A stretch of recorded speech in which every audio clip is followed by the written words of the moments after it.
Ikechukwu Amaechi. You're welcome to Breakfast Central. Welcome back. We are very happy to see you. It's a special day that he's coming back when we are announcing the return of the president. Yes. First and foremost, I want to ask you a question. Yeah. What do you make about the service chief ministers and the entire retinue of entourage? Yeah, we have the video as well. Seeing off the president and welcoming him back at the airport. As per Daddy Oyoyo. Well, it is a sycophancy that has taken over the country completely. It doesn't make sense. That's a waste of man-hour. What are they doing there to receive him and to see him off? For what? And they'll see him tomorrow at the Council of State meeting. That's the video there. But they say it's culture. We've been doing it. It didn't start with Tinubu, so why are you talking about it? Must we continue? Must we continue? That you did something that was not good yesterday. Must we continue in that tradition?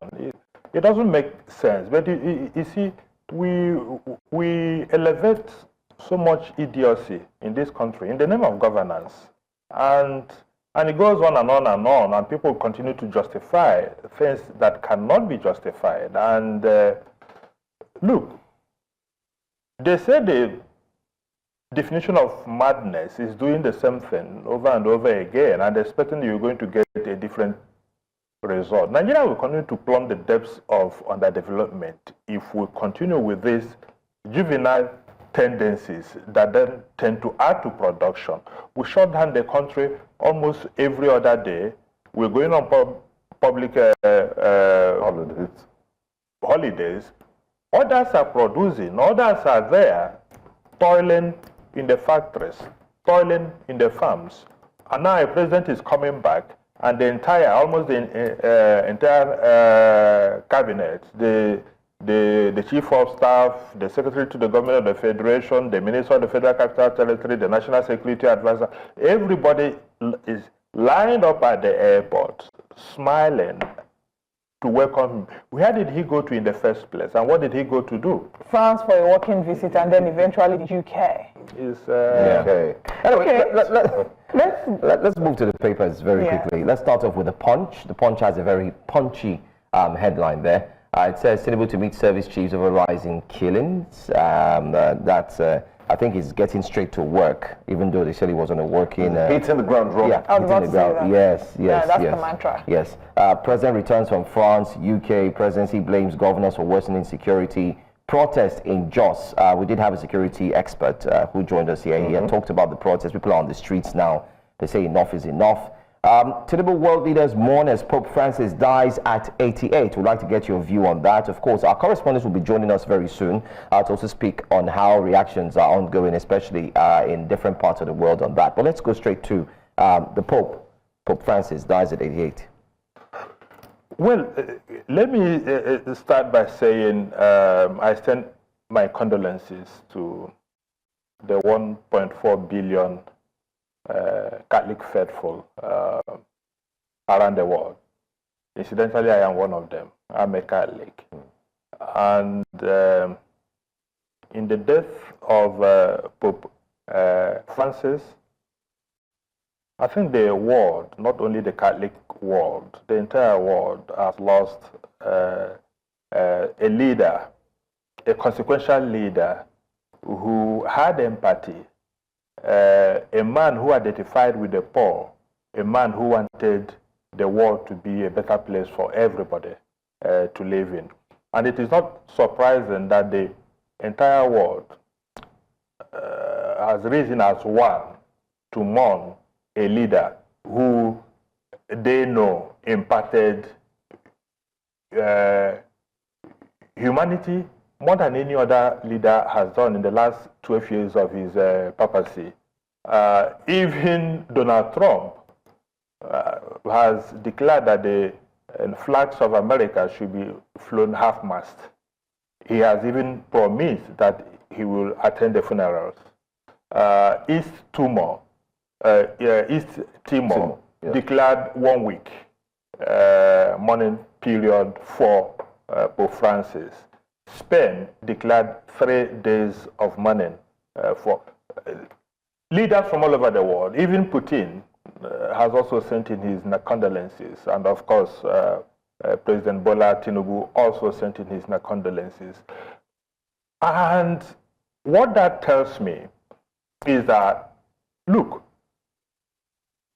leadership matters.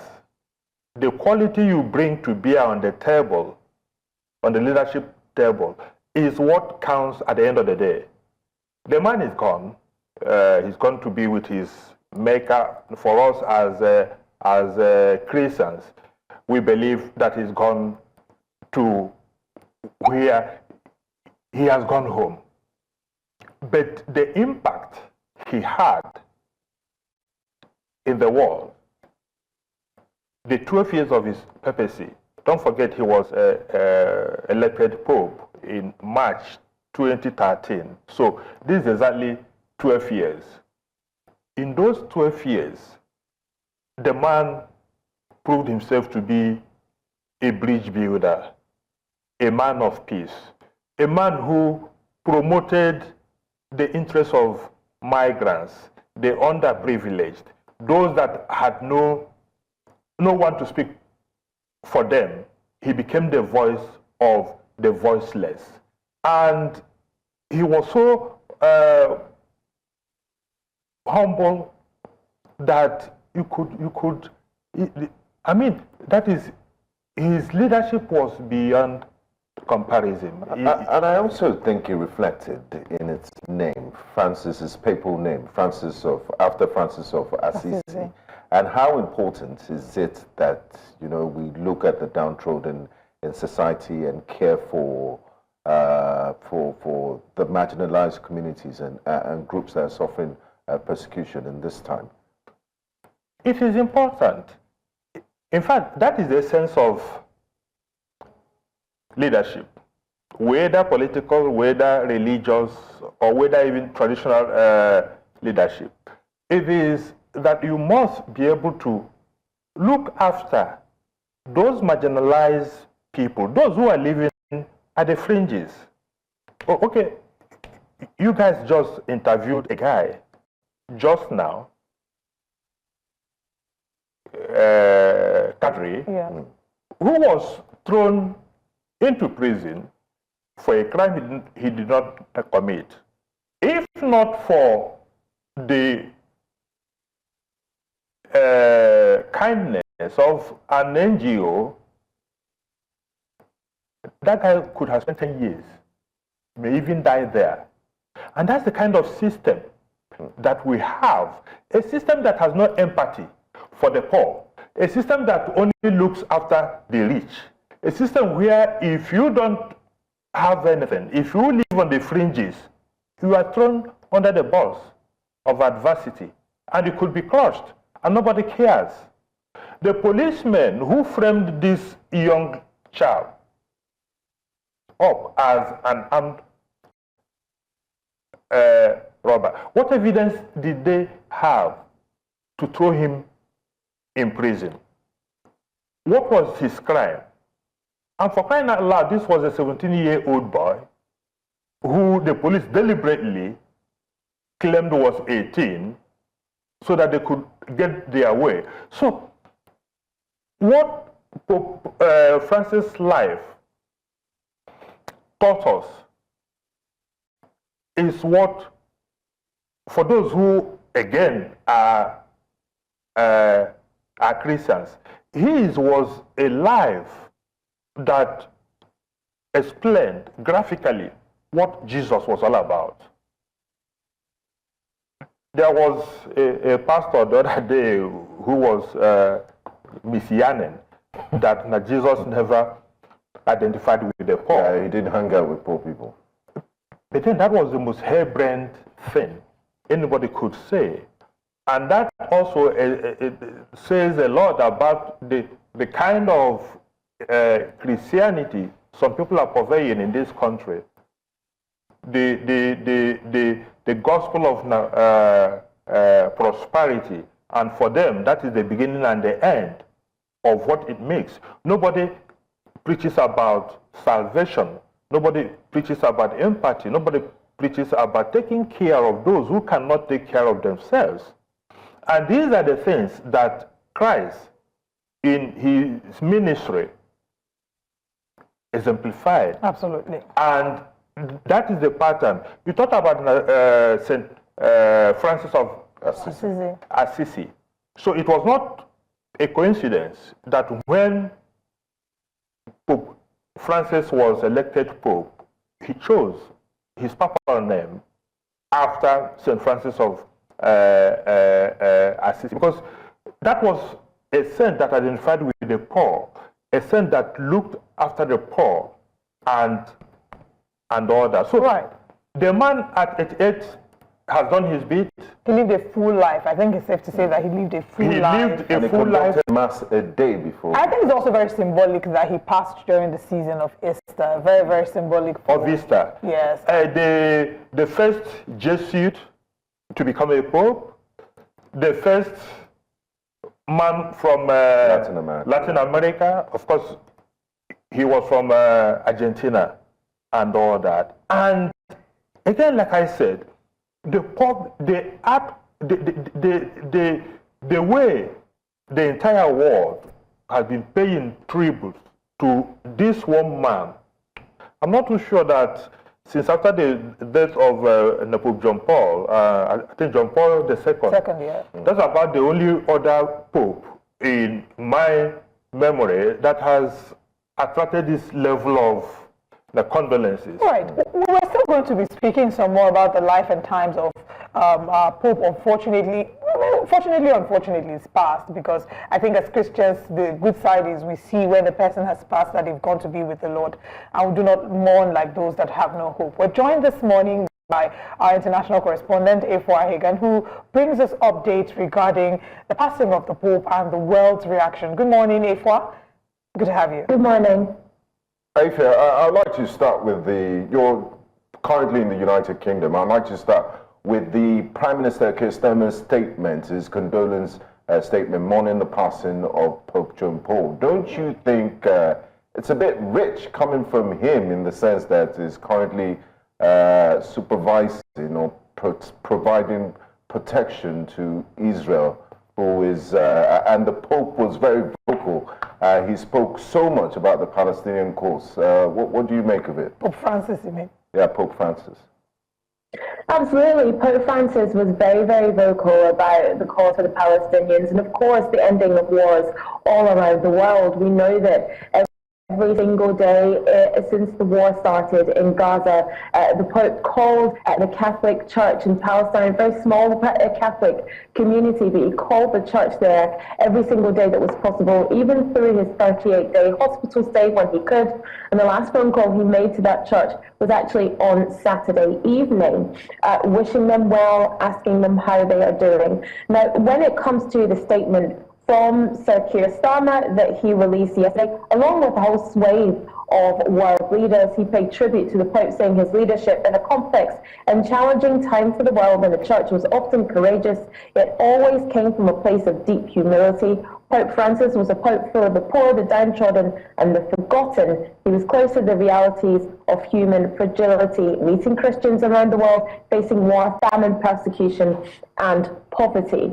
So yes, you know, him along with lots of other world leaders, including Donald Trump, the British King and Queen, paid tribute to the Pope. I think at this particular time, what world leaders are trying to balance and are trying to maintain is a sense of respect when talking about this iconic world figure who has passed away. I think the time for discussion when it comes to the politics of the situation, Pope Francis, someone who is very much on the side of not having a war, on the side of the Palestinians, and Sir Keir Starmer and other governments who have provided arms to Israel. Those conversations are not for this moment and this period of mourning. That's what government officials will be thinking. That at this point, what they need to do is be respectful and pay those respects. And Pope Francis was someone that who was quite good at embracing people who were on all sides of the divide. Didn't necessarily mean that he had time for them. He was known for sacking people who he didn't necessarily agree with.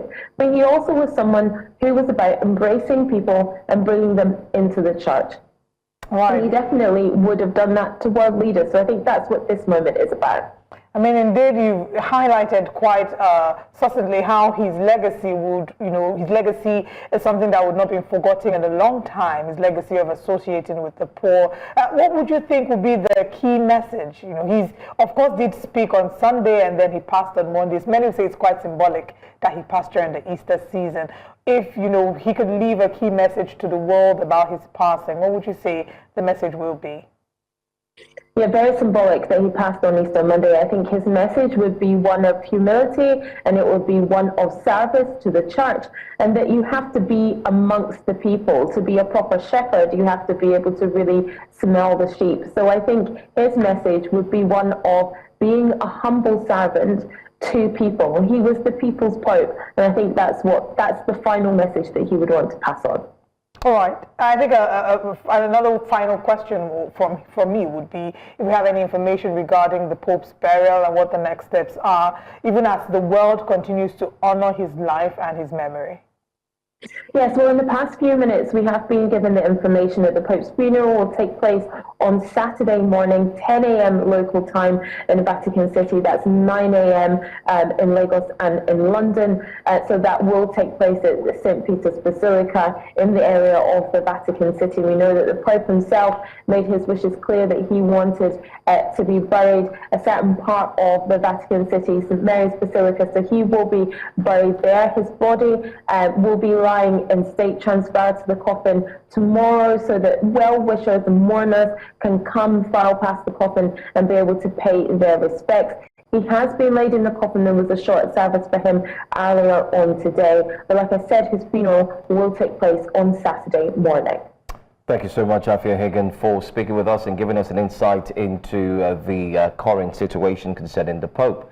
We'll join you again in a subsequent programming. Thank you. Thank you, Afia. Thank you, Afia. All right, let's go back to the papers with Mr. Ikechukwu, who's here with us. Let's look at the story still on the Punch. There's a very, very, interesting story that Nigerians should be concerned about. The top right corner there says, UK records 22,000 Nigerian asylum seekers.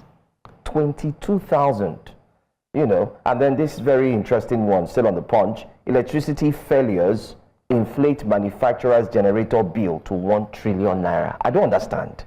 Do you have any insight into this? I mean, if there's power, then why is the manufacturers, No, the cost of production. Manufacturers... manufacturers in general. Yes, so like those who are producing whatever it is they are producing. Maybe the sentence and structure is... I'm assuming that it's manufacturers in general that their bill has been increased. Okay, well, let's hear the analyst. Maybe he has it.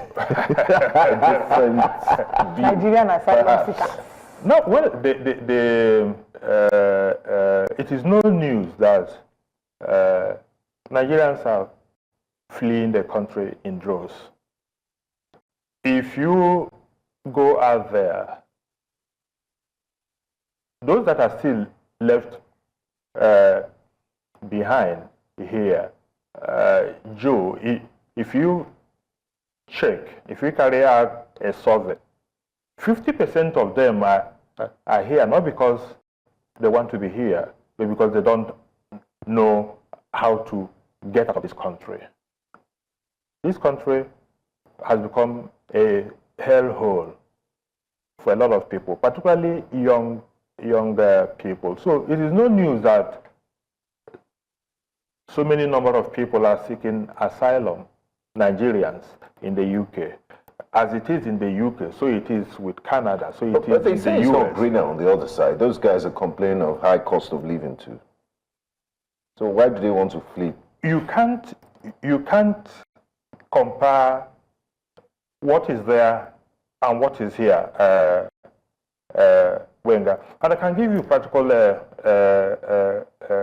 examples. Look, yes, the cost of living is not the same thing, but again, what is the inflation rate in the UK compared to what it is in Nigeria? Again, even if you are working as a casual worker in the UK, and of course you are earning minimum wage, I've lived in the UK, chances are that what you earn will pay your bills. Chances Regardless of blue collar or white collar, is wearing a blue collar, by the way. if you pay your bills, accommodation does not come cheap in the UK. Perhaps a 10 by 10 very, very small, but room there, you may be paying £400 a month. But the truth of the matter is that what you earn in a month is enough to pay your bills. In Nigeria, where minimum wage is 70,000 a month, what you earn can't pay your bills. Rent is saying that a two-bedroom flat now is going for the least price is going for is 2 million naira least. Where? It depends on the area. Two-bedroom flat. Oh yes, 2 million. Yes, 2 million. It's cheap now. Where That's least. Oh, I'm talking about if you're saying your take-home allowance cannot take you home. So it can't pay. So when people say, look, there's nowhere you pick money on the streets, and that is true. But Mr. Amaechi, we went through this phase in the 1980s and 70s. In the 80s, I remember this song, Nigeria Go Survive, Andrew, Don't Check Out. So there was a national... I wonder where Andrew is now. Andrew have checked out since. Andrew just built his second house in Canada. According to one blog like that. But let's get serious. We've been through this phase before, and countries go through phases and challenges, and it's not always green on the other side. What's your message for young Nigerians that seem to have lost any hope and don't have the means to japa? Because there's also a pull factor, there's a danger. Nigerians are not just using the airports, they're using the deserts, and so many people end up in Libya, they end up being trafficked. So what would you say to those people? And you're still here, and I don't think you have any plans of Japan anytime soon. Because I am old now to leave. If I was still in my 30s, I will leave. I will leave. There's no two ways about it, because there's nothing. All right. Here for any young person who wants to maximize his or her potentials. You come out of school and you spend 5 years, and these people are telling you, look, don't look for government employment. But how can you be self-employed in a system where you can't even get loan facilities? The banks are giving you loan at the rate of 32%. That's almost Ponzi scheme interest rate. How do you do it? And then, even if you get what business are you going to do with a loan of 32% interest that you are going to survive? CBEX. In the first place. And that is why people are going into what we call money doubling. Because CBEX when they go into these Ponzi pyramid schemes, they simply want to double their money. Okay. And in trying to do that, they get scammed at the end of the day. So there is virtually no way for any young person to escape the calamity that he or she has been thrown into. And don't forget, the same people who are telling you to go out there, that you should not wait for government job, the people are creating opportunities for their children to get work in Central Bank, to get work in any NPC, before those jobs are advertised, they have filled their children in those positions, thereby leaving the poor masses who have nobody to speak on their behalf. I was in Port Harcourt some time ago, in the hotel where I lodged. I came out one morning, and the security man that was right there in front of the door said, "Oga, please, I am a graduate. This guy read civil engineering at Federal University of Technology, 2-1. He is a security man, perhaps being paid 40,000. How can you survive in a system like that? And there are so many other people. The people who you see doing Keke Marwa and other things today are graduates. Now, what is the difference? Most of our guys who go to US, who go to UK, also do the same cab business, yes, job. But look at what they do, the houses they build back home, the standard of living compared to the man who graduated here and who is driving a taxi. So you can't compare. So when people say it is not easy there, it's not easy there because life is about struggle. Right. But you must have opportunities, and those opportunities are simply non-existent in Nigeria. Anybody who is telling you otherwise is simply not telling the truth. I guess this is also maybe a reaction to the way we started our show today when we talked about Pastor Kojo Imade's video. But let's move away from that. I want us to quickly touch on the Daily Trust newspaper this morning. The big story there says, Kano Katsina Jigawa gets 2-hour power supply daily. Small businesses suffer losses. KEDCO blames outage on system upgrade. Now, I've gone on to look into the story. KEDCO has apologized for the poor supply and blamed it on a system upgrade on its critical distribution infrastructure and vegetation control on electricity feeders, requiring safe working space for its engineers. Residents in the affected states have also been groaning as several basic amenities, such as water supply and others, are affected. If you see the ridiculous reports of this story, there are people, so for example, a resident in Kano State in Hotoro North, Malam Gambo Mohammed, said 25 liters of water sold at 70 naira before the shortage, and is now selling at 120 naira due to the power outage. You know, so how do we in 2025 explain that there are communities and states that are getting 2 hours power supply, 2 hours in 24 hours? Imagine what happens to businesses. It goes back to what Joe said earlier about the 1 trillion that electricity failures inflate manufacturers' generator bill to 1 trillion naira. Exactly, because this is what it is all about. Many businesses don't rely on power supply from the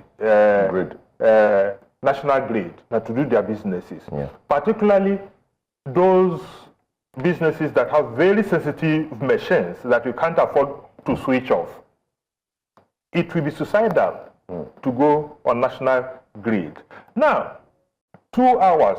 Look, I was telling somebody the other day that this so-called banding of electricity supply, band A, is a fraud, a complete fraud. I live in an area that they said is band A. My office is off Allen, again band A. Joe, when this band A thing came, we were told that we must have about 20 hours of electricity supply a day. That if you don't have, you should complain. Go and ask anybody who is in this band A scam, because it is a scam, whether they get up to 10 hours. Where I live, I don't get up to 10 hours. Yet, my distance has been raised from about 62 naira per kilowatt to 206. So now, before you buy a distance of 100,000, you get about 1,400 something units. Now you buy 100,000, you get 488 units. Joe of the NLC said it's the highest level of phone. It is scam. Wow. It is scam. I am telling you what I face every day. So that you go there, you buy 20,000, and it gives you only 88 units. It may not last you up to 2 days. And where do you get this money from? You're paying for that, you're paying for petrol, and the money is not out there. So how can you survive? I was, it was the deputy governor of Lagos State the other day, who was complaining that his electricity bill has jumped from about 2-something million, 20 million plus, to over 20 million. I went to Abuja last time. I was with a former minister, and he was lamenting. He says he spends average of 1.2 million every week on electricity bill. How can anybody survive on that? So when you get 2 hours, in a day. If you are into manufacturing, you must look for alternative means of power supply. Even if not, even those in service businesses, you must look for alternative design. And this is, you must pass the cost to the final consumer. So at the end of the day, that is why the cost of production is so prohibitive that you can't even compete. IMF asked as one of the loan conditionalities to take out the tariffs on electricity and petrol. So I guess. But there were some people who advised that.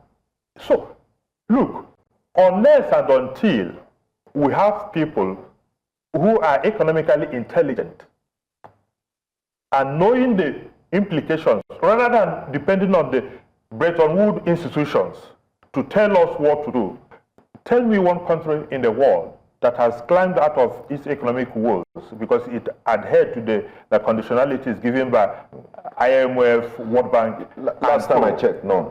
No. So why are we here celebrating? IMF endorsed the economic reforms when we know that those reforms are taking us Anti-people reforms. to nowhere.